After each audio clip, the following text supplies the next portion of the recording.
सर्वांना नमस्कार. माधुरी विथ चॅनलमध्ये तुम्हा सर्वांचं मनापासून स्वागत आहे. आर्यनच्या आयुष्यातील प्रिशा कोण आहे आणि तो तिचा इतका तिरस्कार का करतो, तर जाणून घेण्यासाठी हा भाग शेवटपर्यंत पूर्ण बघा. कॉन्ट्रॅक्ट वाईफ की जीवनसाथी भाग 4. सगळे नाश्त्यासाठी खाली होते. अन्वी नाश्ता डायनिंग टेबलवर घेत होती. आजी आल्या आणि त्या समोर खुर्चीवर बसल्या. बाबा काकासुद्धा आले. काकू म्हणाली, आई, अहो, अन्वीचा आज पहिला दिवस होता, तर आजचा नाश्ता तिनेच बनवला आहे. मस्त, छान म्हणत त्यांनी पहिला घास खात सगळे त्यांच्याकडे बघत होते. आजी म्हणाली, अरे असं काय बघताय? मला माहिती ती चांगलं जेवण बनवते. तुम्ही पण चालू करा ना. सगळे होते टेबलावर. आर्यन अजून आला नव्हता. त्याची कोणी वाट पण बघत नव्हते. याचं तिला जरा आश्चर्य वाटलं. ती सारखी जिन्याकडे बघत होती. तिची नजर आईने हेरली. अगं अन्वी, उभे का आहेस? जा ना, आर्यनला नाश्ता घेऊन जा. तो काय येत नाही खाली? जाणार ना वरती? आई, माझा नाश्ता वरती का आला नाही अजून? वेळ होतोय मला. लवकर कर. सर्वेंट जवळ पाठव ना. तो वरूनच ओरडत होता. आई म्हणाली, जा अन्वी, लवकर. तो बघ ओरडू लागला. तिने पटकन पोहे आणि शिरा उचलला आणि वरती गेली. अंजली म्हणाली, मोठी आई, अगं भाईचा नाश्ता वेगळा असतो. वहिनीवर रागवेल ना तो. आजी म्हणाली, अगं आत्ता बायको आली तर कशाला पालापाचोळा खाईल तो. बाबा म्हणाले, तुम्ही त्यावर चर्चा करू नका, नाश्ता करा. तो सोफ्यावर बसून काम करत होता. ती हळूच दार ढकलून आत आली. ट्रे तिथेच टीपॉयवर ठेवला आणि हळूच त्याच्या बाजूला जाऊन बसली. त्याचं लक्ष तिच्याजवळ गेलं. पहिलं तर वाटलं आपल्याला भास होतोय असं म्हणून. तो हलकेच गालात हसला आणि परत लॅपटॉपवर लक्ष दिलं. तिने मानेनेच डोक्यावर हात मारला आणि हळूच म्हणाली, आहो. तो तर पूर्णपणे ब्लँक झाला. एक तर साडी, परत ती त्याच्या बाजूला. तिच्या लोशनचा स्मेल त्याला येत होता आणि वरून गोड आवाजात ती अहो म्हणाली. तिने त्याच्या दंडाला पकडून गदागदा हलवलं. तिने एक नजर दरवाजावर टाकली आणि निश्वास सोडला आणि झटकन उठली. हे बघा, मी नाश्ता घेऊन आले. आवडला तर करा आणि शिरा शुगर फ्री आहे. ती त्याच्यावर नजर रोखत म्हणाली आणि तो भानावर आला. काल तर म्हणाली जवळ येऊ नको, मग तू का जवळ आली? आर्यन रागात म्हणाला. ती पहिले गेली आणि दरवाजा लावून आली. येता येता तिने पदर कमरेत खोचला. मला काय चिपकू समजलास का? आणि मी तुमच्याजवळ आले? कारण मी जेव्हा नाश्ता घेऊन वरती येत होते तेव्हा जय माझ्या मागे येत होता आणि मी जेव्हा ट्रे टेबलवर ठेवताना दरवाजाजवळ तो थांबला होता. ती एकदमात म्हणाली, ओ, मला कसं समजणार? जय होता. मग तू अचानक आली आणि माझ्या बाजूला बसली म्हणून म्हणालो. तो इकडे तिकडे बघत म्हणाला, हो का? ती नजर रोखत म्हणाली, हो, म्हणून मला बघून गालात हसला तुम्ही. आणि मी तुमच्याजवळ येते, तुम्हाला त्रास होतो तर तुम्ही तेव्हा उठायचं ना. ती एक भुवया उंचावत म्हणाली, मी नाश्ता करणार नाही. तो विषय बदलत म्हणाला, करू नका, बसा उपाशी, चालले मी. ती पुढे जात म्हणाली, आणि अजून एक गोष्ट लक्षात ठेवा, सर्वंट अजिबात तुम्हाला नाश्ता देणार नाही, कारण आज मी बनवला आहे. ती असं म्हणत तोऱ्यात खाली गेली. त्याने दात ओठ खात फोन केला, हॅलो, माझा नाश्ता वरती पाठवा लवकर. तो रागात म्हणाला, सर, आज अन्वी मॅडमनी नाश्ता बनवला आणि दुपारचं जेवण पण त्यांच्याकडे आहे. मग किचनमध्ये सगळ्यांना सुट्टी आहे. माझा रोजचा नाश्ता आणि आता तुम्ही माझ्या ऑर्डर सोडून तिच्या ऑर्डर पाळणार? तो रागात समोरच्या सर्वंटला म्हणत होता. सर, आजींनी सांगितले आहे, तो घाबरत म्हणाला. त्याने रागात फोन सोफ्यावर आपटला. स्वतःचा आवडता शिराला पाहून तो कधीपर्यंत कंट्रोल करणार? त्याने चेहऱ्यावरून हात फिरवला आणि प्लेट उचलली. त्याला शिरा आवडला, तो पण जरा जास्तच. अन्वी खाली आली. सगळे गालात हसत होते, कारण जयने सगळं सांगितले होतं. अन्वी दिसताच सगळे नॉर्मल झाले आणि नाश्ता करायला लागले. अन्वीसुद्धा जॉईन झाली त्यांना. आजी म्हणाली, अन्वी, प्रथेप्रमाणे तुला 4 दिवस माहेरी जावे लागेल. अन्वी म्हणाली, हो आजी, मी कधी जाऊ मग? आजी म्हणाली, तुला जमेल तसं बघ. तुझं काही सामान राहिले असेल तर घेऊन ये. हो आजी, म्हणजे थोडं सामान इथे तर थोडं फ्लॅटवर आहे. मी कधी इथल्या घरी तर कधी तिथे राहत होते, तर बघावं लागेल. उद्या जाते आणि सौरभ दादा जातोय परवा, मग मी भेटेन पण त्याला. हो, तुला जसं जमेल तसं. आजी, म्हणजे मला काहीतरी विचारायचं होतं. म्हणजे सगळ्यांनाच ती सगळ्यांकडे बघत म्हणाली. तोपर्यंत आर्यनसुद्धा नाश्ता संपवून आला होता. तो अजून जिन्यात होता, पण त्याच्याकडे कोणाचं लक्ष नव्हतं. बाबा म्हणाले, बोल ना बाळा. ते म्हणजे आता सध्या मी माझं खेळणं बंद करू शकत नाही, कारण मी शिकवते पण, आणि सध्या टर्मनेंट चालू आहेत आणि परत माझा जॉब पण सोडू शकत नाही. तिथं पण सध्या मोठी डील होणार आहे आणि तो प्रोजेक्ट पण लवकर चालू करतील. म्हणजे असा मेल आला होता हळदीला. मग मी काय करू? ती बिचकत बिचकत एका दमात म्हणाली. तिचं तोंड बघून सगळे जोरात हसायला लागले. मी काय चुकीचं म्हणाले का? आता ती घाबरली. काकू म्हणाल्या, शांत बसा सगळे. आजी म्हणाली, अगं आम्हाला काय प्रॉब्लेम आहे? तुझं लग्न झालं आहे म्हणून तुझ्या दिनक्रमात काही बदल होणार नाही. आजी, मी ऑफिस, ग्राउंड, घर सगळं करेन. मला अगोदरपासून सवय आहे. तिच्या फेसवर $1,000,000ची स्माईल होती. काका म्हणाले, अगं बिंदास बिंदास. मी तर काय म्हणतो अन्वी, तू आपलंच ऑफिस जॉईन कर ना. त्या रावणसोबत मी रूममध्ये कसं तरी राहते. आता ऑफिस म्हणाल तर माझं तर काही कल्याण नाही. ती मनात बडबड करत होती. अन्वी म्हणाली, काका ते आता सध्या मोठं प्रोजेक्ट आहे तर मला ऑफिस सोडता येणार नाही. काका म्हणाले, ठीक आहे बाळा. खरं तर कालच तिने त्याला अट सांगितली होती आणि त्यात तिने नमूद केलं होतं तिच्या जॉबबद्दल. तरीसुद्धा तिने घरून परवानगी घेतली. याचं आर्यनला कौतुक वाटलं. तो खाली आला, सगळ्यांना बाय करून गेला. अन्वीने 10 दिवस सुट्टी घेतली होती. उद्या ती तिच्या घरी जाणार होती. अन्वी रूममध्ये फोन बघत बसली होती. तोपर्यंत जय आणि अंजली आले तिचा इंटरव्ह्यू घ्यायला. म्हणजे तिच्यासोबत जास्त बोलणं झालं नव्हतं. वहिनी आत येऊ का? ती सोफ्यावर बसली होती. अगं ये ना, विचारते काय? ती सावरून बसत म्हणाली. अंजली म्हणाली, अगं आपलं बोलणं जास्त झालं नाही, मग आले मी बोलायला. तुला आवडलं ना मी आलेलं? अन्वी म्हणाली, तू आलेलं आवडलं मला, पण असं विचारलेलं आवडलं नाही. तू तुझ्या आर्यन दादासोबत पण असंच बोलते का? वहिनी सॉरी अगं, म्हणजे तुला अजून आमची सवय नाही ना. आणि भाई तर किती वर्ष झालं आमच्यासोबत नीट बोलत नाही. तो तर त्याच्या त्याच्या कामातच असतो. तिच्या चेहऱ्यावरून तिची नाराजी समजत होती. अंजली देशमुख, वय 20, लास्ट इयरला होती सध्या. घरातील सेंडेफळ, नाजूक बाहुली जणू. अन्वीला ती खूप आवडली. बाळा, अगं आर्यनचं जाऊ दे, तू जयसोबत बोलते ना, मग माझ्यासोबत पण बोलत जा तसंच. अन्वी तिला समजावत म्हणाली. हाय लेडीज लोक. जय धाडकन दरवाजा उघडत म्हणाला, जय तुला अक्कल आहे का? घाबरलो ना आम्ही, मूर्ख. अंजली त्याला ओरडत म्हणाली, ए गप्प बस मैस. जय सुद्धा त्याच्या जवळ जात म्हणाला. अंजली म्हणाली, तू रेडा? अन्वी म्हणाली, तुम्ही दोघं शांत बसता का? खरं तर त्यांचं बोलणं ऐकून तिला अतिची आठवण आली. जय देशमुख, वय 22, last year, state football player. आर्यनचा चुलत भाऊ. थोडा फ्रेंडली आणि आगाऊ. म्हणजे आर्यनचा उलट म्हणून दोघांचं पटायचं नाही. अन्वी म्हणाली, चला आत्ता खाली, सगळ्यासोबत बोलत बसू. वहिनी, अगं आजी आणि मोठी आई मंदिरात गेलेत आणि मम्मी बाहेर गेली. कुठे ते काय माहीत नाही. जयने माहिती पुरवली. तुम्हाला अभ्यास नाही का? अन्वी एक भुई उंचावत म्हणाली. अंजली म्हणाली, यार मिठू वहिनी, तू ना त्या आर्यन दादूसारखं वागू नकोस प्लीज. स्वतः आमच्या एवढा होता तेव्हा मज्जा करायचा आणि आता आम्हाला ओरडतो. अन्वी म्हणाली, त्यांनी चूक केली, तुम्ही करू नये म्हणून ओरडतात. जाऊ दे वहिनी, आपण लिव्हिंग रूममध्ये जाऊन बसू यार. नाहीतर पिक्चर बघायचं का कोणतं तरी? अंजली एक्सायटेड होत म्हणाली. जय म्हणाला, चालेल, कुठलीही बघायची? खरं तर अन्वी कार्टून सोडून टीव्हीवर बाकी काय बघायची नाही आणि तिला त्यातलं जास्त समजत पण नव्हतं. पण त्याची एक्साइटमेंट बघून तिने मूव्ही बघायचं ठरवलं.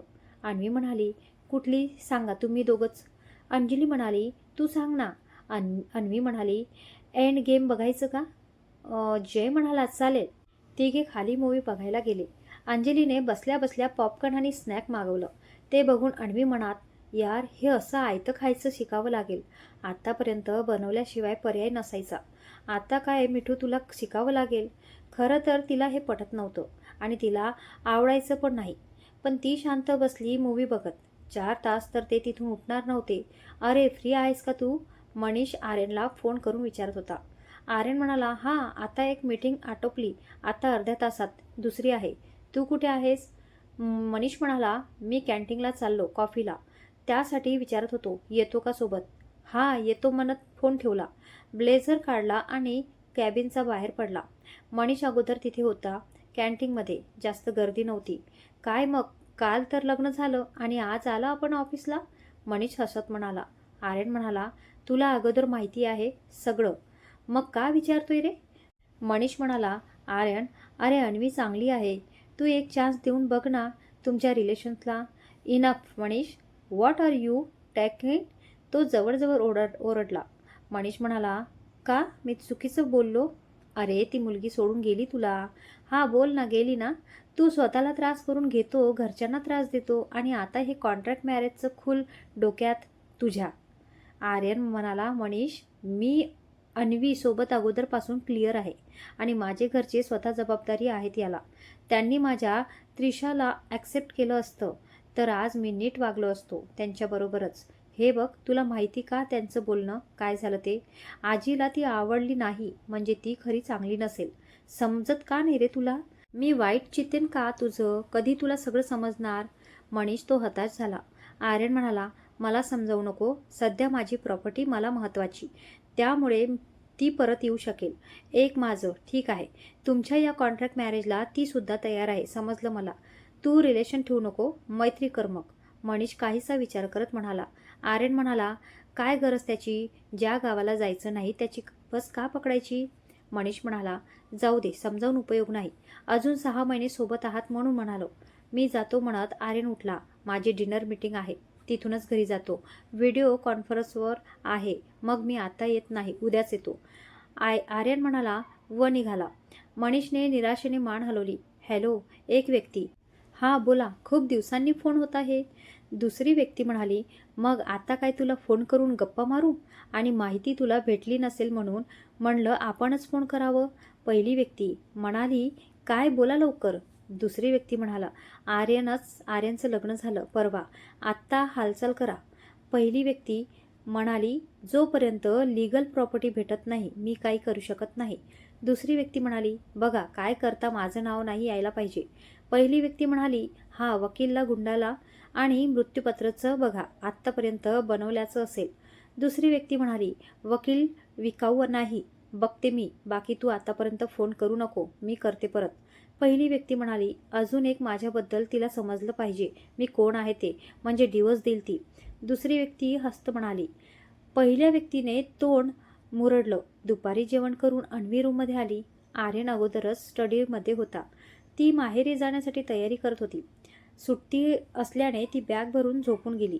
थोड्या वेळाने आर्यनसुद्धा रूममध्ये आला. त्याने अन्वीला बघितलं. ती सोफ्यावर झोपली होती. तो हलके गालात हसला आणि बाथरूममध्ये बाथ घेण्यासाठी गेला आणि परत तिच्याकडे एक नजर बघून स्टडीमध्ये गेला. 4च्या आसपास ती उठली आणि फ्रेश होऊन खाली गेली. आई आणि काकू खालीच बसल्या होत्या. अन्वी म्हणाली, आई काकू चहा घेणार का? चालेल, दोघी म्हणाल्या. आई आजी दिसल्या नाहीत कुठे? ती इकडे तिकडे बघत म्हणाली. आई म्हणाली, अगं त्या त्यांच्या एका जवळच्या मैत्रिणीकडे गेल्या आहेत, आजारी आहेत म्हणून भेटायला गेल्या, त्या दुपारीच गेल्या, येतील थोड्या वेळात. अन्वी म्हणाली, हां मी चहा आणते आपल्या तिघींना. असं म्हणत ती किचनमध्ये गेली. तिथे अगोदरच एक सर्वंट कॉफी बनवत होता. ती त्यांच्याजवळ गेली. अन्वी म्हणाली, गेली दादा कॉफी, कोणाला आता? म्हणजे बाहेर फक्त आई आणि काकू आहेत. आर्यन दादासाठी त्यांना आता कॉफी लागते म्हणत तिने चहा ठेवला. थोड्या वेळाने ती चहा घेऊन बाहेर आली. अन्वी, उद्या चालली तू? काकू चहाचा कप पकडत म्हणाल्या. अन्वी म्हणाली, हो काकू. बाळा, तुला इथे काही प्रॉब्लेम नाही ना? आईने काळजीने विचारलं. आई, अहो उलट मीच विचारायला हवं, तुम्हाला माझा काही प्रॉब्लेम नाही ना? कारण मला सगळे चालता फिरता वादळ म्हणतात. ती छोटासा फेस करत म्हणाली. त्या दोघी हसल्या. आई म्हणाली, अगं आईची चॉईस चांगलीच असणार. काकू म्हणाली, तुमची पहिली भेट कुठे झाली? माझी आणि आजीची दुसऱ्या वर्षी गणपतीच्या मंदिरात. त्या नेहमी येतात ना, मला कधी कधी दिसायच्या. मग आम्ही आठवड्यातून 4 वेळा भेटायचो.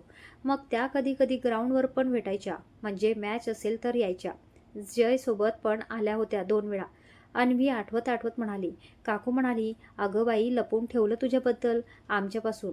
अन्वी म्हणाली, हां त्यांना तुम्हाला सरप्राईज द्यायचं असेल म्हणून त्यांनी लपवलं असेल.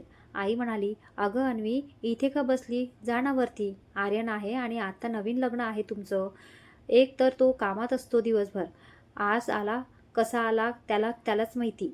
तू जा भेट, आमच्यासोबत काय बोलत बसली? अन्वी म्हणाली, अहो आई, त्यांची नवीन बायको तर तुमची नवीन सूनच आहे ना. मग तुमच्यासोबत बोलले तर काय प्रॉब्लेम आहे? तुम्हाला नको का मी इथे बोलत बसलेलं?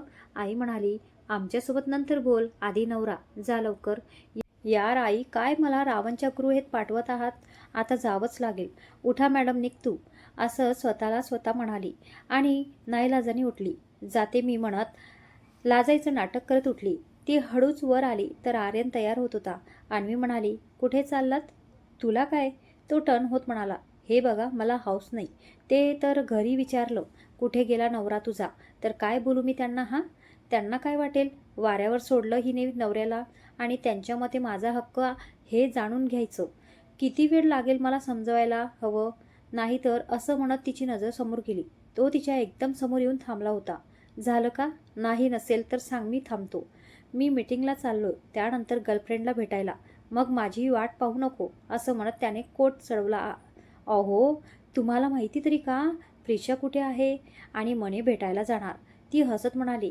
तो पटकन पुढे आला आणि तिच्या दंडाला पकडलं आणि भिंतीला टेकवलं.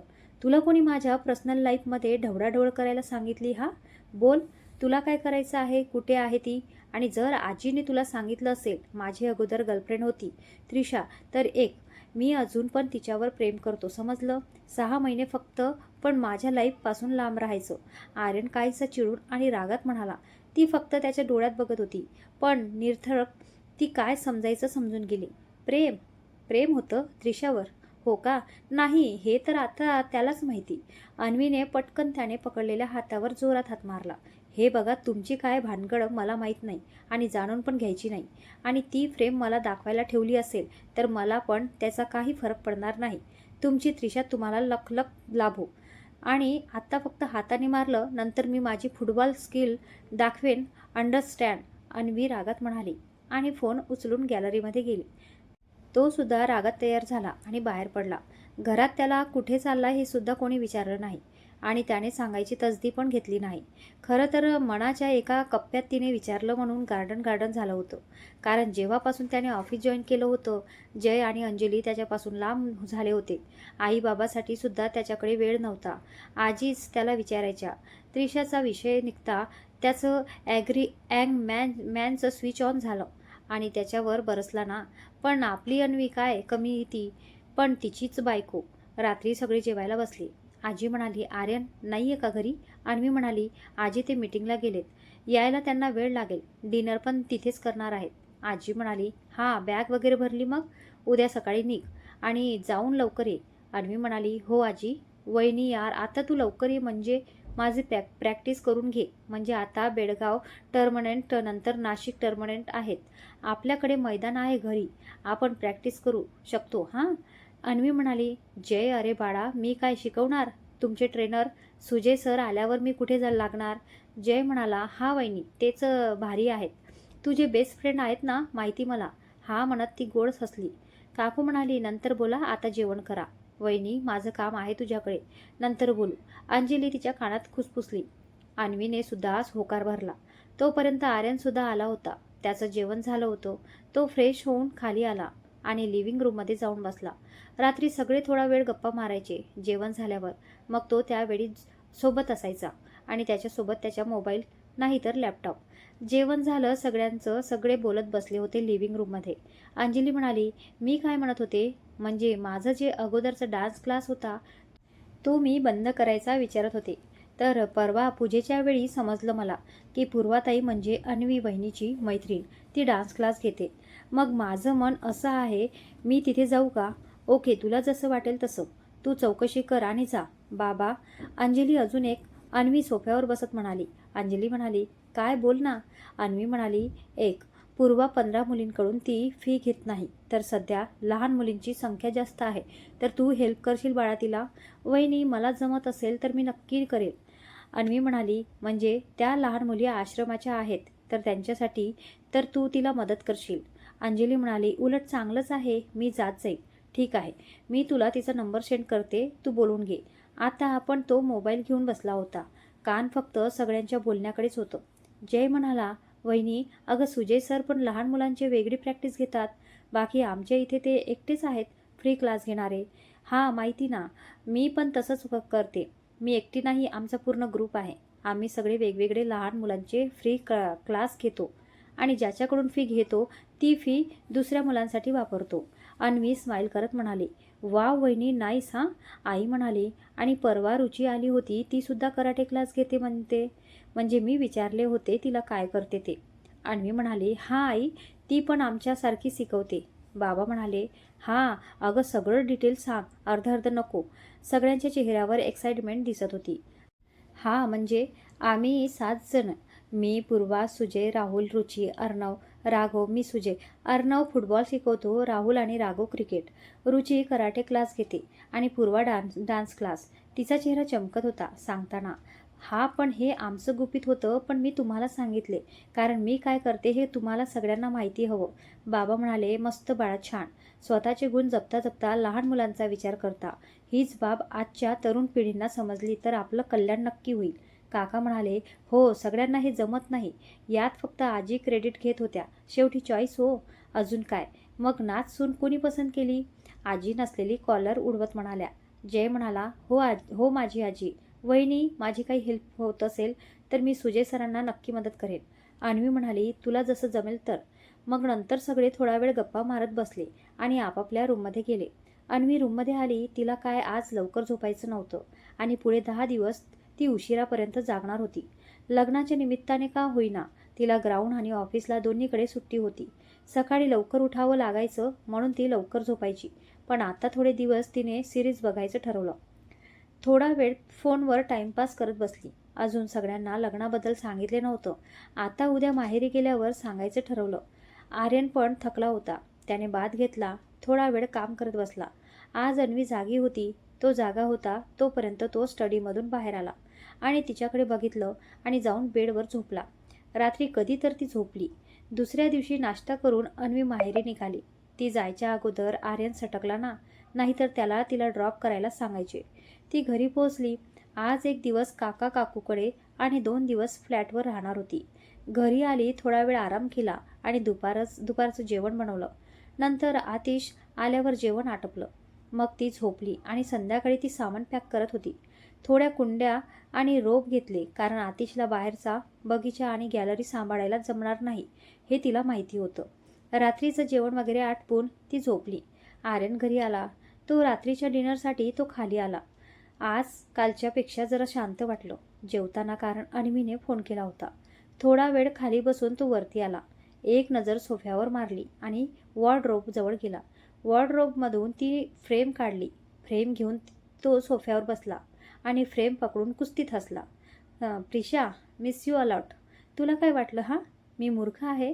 आत्ता पण तुला मी प्रेम करायला? प्रेम माय फूट. तू किती खालच्या पातळीची आहेस ते मला तर 5 वर्षापूर्वी समजलं. मी तर नाटक केलं तुझ्यावर माझं प्रेम आहे म्हणून लग्न पुढे ढकलण्याची. पण शेवटी मला लग्न करावं लागलं. तुला बरबाद करायला 2 मिनिटं लागणार नाहीत. पण जेव्हा तू स्वतः माझ्याजवळ येशील तेव्हा हा आर्यन देशमुख काय चीज आहे ते दाखवेल तुला. 20 वर्षानंतर. 20 वर्षाच्या असल्यापासून मी कंपनीसाठी स्वतःला राबलं. दिवस रात्र एक केलं आणि मी एवढा मूर्ख नाहीये की तुझी वाट बघत बसेन. असं म्हणत फ्रेम जागेवर ठेवली आणि लॅपटॉप घेऊन काम करत बसला. आर्यनने काम आटोपलं आणि गॅलरीमध्ये गेला.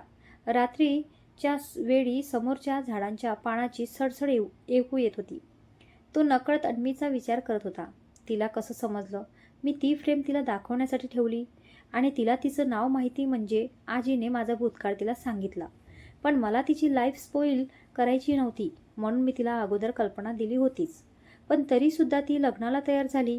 तिचा पण माझ्यासारखा भूतकाळ असेल का? असेल म्हणूनच ती तयार झाली. जाऊ दे, मला काय म्हणत त्याने सिगारेट पेटवली. दुसऱ्या दिवशी नाश्ता करून सगळं सामान गाडीत टाकून आतिश आणि अन्वी त्यांच्या फ्लॅटवर निघाले. ते फ्लॅटवर पोचले आणि आतिशने बेल वाजवली. सौरभने दार उघडलं. अरे अन्वी, लवकर आली. राहायचं ना तिकडे, मग यायचं होतं. तेवढंच काका काकूसोबत. सौरभ दार उघडत म्हणाला, अरे आत तर येऊ दे. असं म्हणत आतिशने त्याला एका हाताने ढकललं.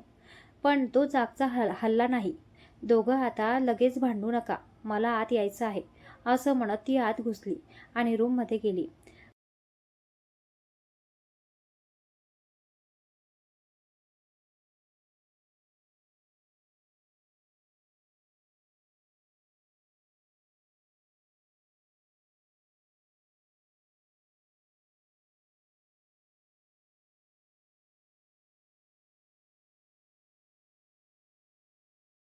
आतिश पण आत आला. ए आतिश उठ. कशाला रे सोरू? सौरभने एक धपाटा त्याच्या पाठीत घातला. लहान आहेस ना, लहान राहा. फुल पॅन्ट घातली म्हणून शहाणपणा करू नको. चुप ना दादा, माफी असावी इन्स्पेक्टर साहेब, माफ करा. असं म्हणत त्याने त्याला जवळ घेतलं. सौरभ म्हणाला, हा असू दे. थांबणार आहेस का आज? आतिश म्हणाला, नाही जातो रात्री घरी. असं म्हणत अन्वी मूळ रूपात म्हणजे क्रॉप टॉप आणि 3/4 पॅन्टमध्ये आली. केसवर बांधले होते. आतिश म्हणाला, ए हळद, आली का लाईनवर? तिथं पण असं चेटकीनसारखं राहत जाऊ नकोस. आम्या माकडा, असं म्हणत तिने पण त्याच्या पाठीत धपाटा घातला. Video call? तिथं एक साथ म्हणले. अरे थांब, मी लॅपटॉप आणते, मग करू. अन्वी पळत आत गेली. तिघं सोफ्यावर बसले होते आणि टेबलवर लॅपटॉप ठेवला होता. कॉल स्वरा वहिनीने केला होता. हॅलो वहिनी, तिघं जोरात म्हणाले. हां, अरे हळू. आणि काय आतिश महाराज, इकडे कसे? आणि तू अन्वी? मी घरी आले, मग येताना आतिशला इकडे आणले. असं पण दादू परत उद्या जाणार, मग भेटणं पण होतं. सौरभ म्हणाला, वहिनी भाई कुठे आहे? थांब, किचनमध्ये आहेत. भार्गव म्हणाला, बोला. काय सगळे चिल्लेपिल्ले सोबत एका जागी? दादू काय रे, लहान आहे का मी? एक वेळी अन्वी ठीक आहे, पण मी. सौरभ लटक्या रागत म्हणाला.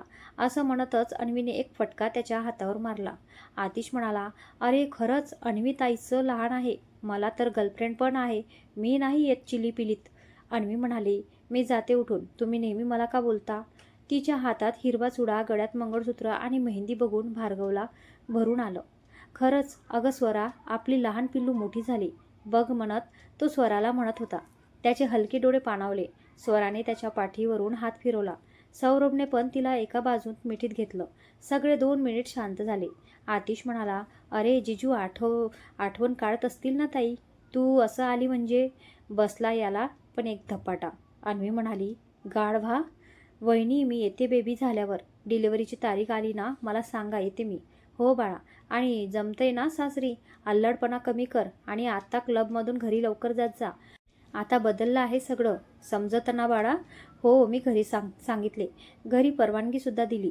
भार्गव म्हणाला, सौरभ कधी जाणार धुळेला परत? आणि परत इकडे कधी येणार? उद्या निघतो.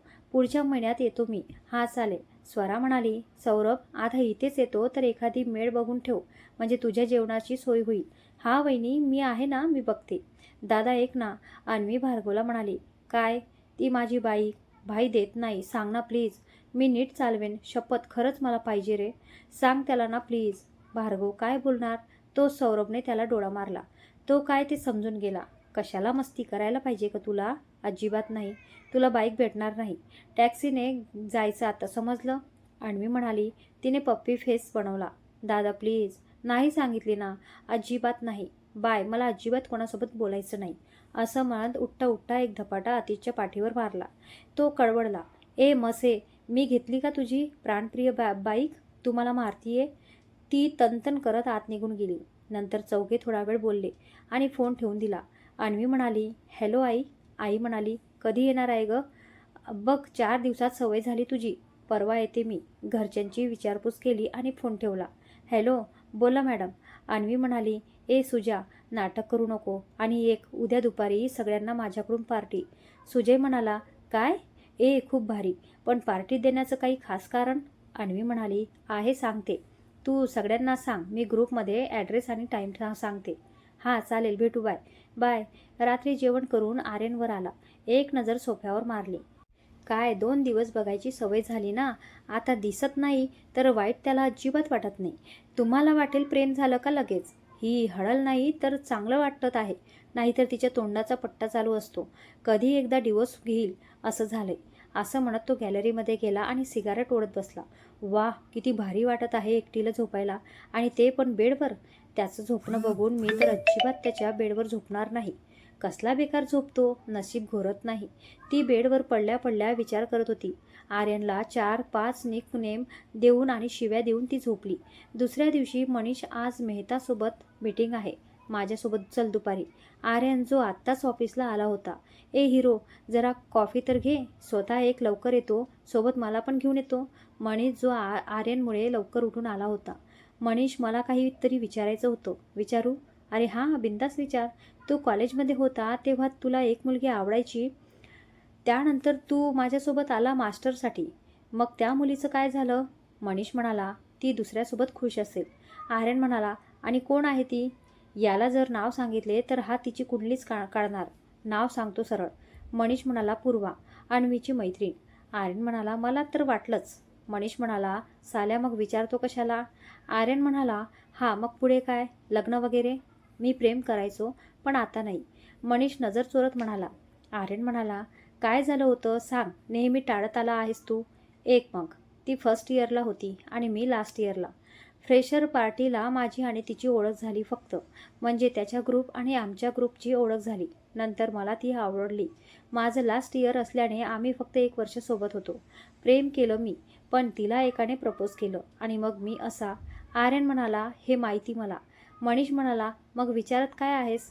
आर्यन म्हणाला, ती आवडते ना तुला? आणि माझ्याकडे बघून बोल. हां, आवडते. आर्यन म्हणाला, हां, मला अजून काहीतरी विचारायचं आहे. अन्वीचा कोणी बॉयफ्रेंड वगैरे? आर्यन जरा कचरत म्हणाला. मनीष म्हणाला, का? रॉबिनने पूर्ण माहिती दिली नाही का? असो, मी जेव्हा होतो तेव्हा कोणी नव्हतं. त्यानंतर माहिती नाही. पण एक सांगू? हां, सांग. ती खरा हिरा आहे. जेव्हा तुझ्या हातून निसटून जाईल तेव्हा तुला किंमत समजेल. पण ती एकदा पुढे निघून गेली तर तुझ्याकडे वळून बघणार नाही. आर्यन म्हणाला, झालं का बोलून? असं काही होणार नाही. मला प्रिशा आवडते, माहिती ना तुला? मनीष म्हणाला, काय तू कोणाला मूर्ख बनवतोय? मला का तुला? मला सगळं माहिती. तुला ती खरंच पाहिजे असती तर तू ती जगाच्या कुठल्या का कोपऱ्यात गेली असती तर शोधला असता आतापर्यंत. तो फक्त हसला. या वर्षभरात सगळं माझं होईल आणि मग तिला बघेन, तिला आधार देणाऱ्यालाही बघेल. मनीष म्हणाला, तू खरंच अजीब रसायन आहे. फक्त एवढं सांगेन, अन्वी तुझ्यापेक्षा 2 पाऊल पुढे आहे आणि ती दिसते तसली नाहीये. जपून राहा. जीव लावणाऱ्याला जपते, नाही तर मग फुटबॉलसारखं उडवते. त्याने फक्त एक भुवी उडवली. निघा आता कामाला. दुपारी निघू लवकर. हा म्हणत तो निघून गेला आणि हा कामात व्यस्त झाला. सौरभ म्हणाला, अन्वी उठ बाळा. तो तिच्या बाजूला बसला. आज ती मस्त उशिरापर्यंत झोपली होती. नेहमी तिची सकाळ पडापडीची जायची. तिने हळूच डोळे उघडले आणि त्याच्या मांडीवर डोकं ठेवलं. गुड मॉर्निंग भाई. उठ ना सोन्या. कधीपासून उठवत आहे मी? काल रात्री पण लवकर झोपली. नाश्ता काय करणार आहे सांग लवकर तो. आधी मी फ्रेश होते. मला ना पिंक सॉस पास्ता खायचा आहे. कर ना प्लीज. ती लाडीगुडी लावत म्हणाली. हा उठ आता. तुझ्यासाठी एक सरप्राईज आहे. सौरभ किचनमध्ये जात म्हणाला. हा ठीक आहे, आधी नाश्ता करते मग बाकीचं. असं म्हणत ती उठली आणि तो किचनमध्ये गेला. थोड्या वेळात ती बाहेर आली आणि सोफ्यावर बसली. या मॅडम, या बसा. तुमचा पास्ता तयार आहे. अन्वी म्हणाली, लवकर बनवलं रे. हां, चॉपिंग अगोदरच केली होती. ये लवकर. अन्वी म्हणाली, भाई तुझ्या हाताचा पास्ता आणि सोबत कॉफी म्हणजे आहा, एक नंबर. लवकर आटो, तुझं सरप्राईज आहे द्यायचं. खाली पार्किंग लॉटमध्ये तिची गाडी ठेवली होती. ती गाडीच्या समोर बसली. माझं गोंधळ, ते डक्की लांब राहिली ना माझ्यापेक्षा. भाई आपल्यामधला विलीन आहे, नको टेन्शन घेऊ. आता आपण या जन्मात काय, पुढचा जन्मी पण मी तुझी आणि तू माझी. ती बाईकला कुरवाडत म्हणाली. सौरभ म्हणाला, ए हळद, खरंच हळद आहे, उठ नाटकी. हां, धन्यवाद यासाठी म्हणत दोघे परत फ्लॅटवर आले. सौरभ ड्युटीवर जाण्यासाठी निघाला आणि अन्वी तिच्या गँगला भेटायला. आता आराम कर आणि आता थांबा इथेच. अन्वीच्या आयुष्यात होणार एका खास व्यक्तीची एंट्री. आर्यनच्या भूतकाळाचं रहस्य उघड होणार आणि त्यानंतर बदलणार सगळंच. अन्वी आणि आर्यनच्या आयुष्यात नेमकं काय घडणार हे जाणून घेण्यासाठी पाहायला विसरू नका पुढील भाग. तर भेटूया पुढील भागात. धन्यवाद.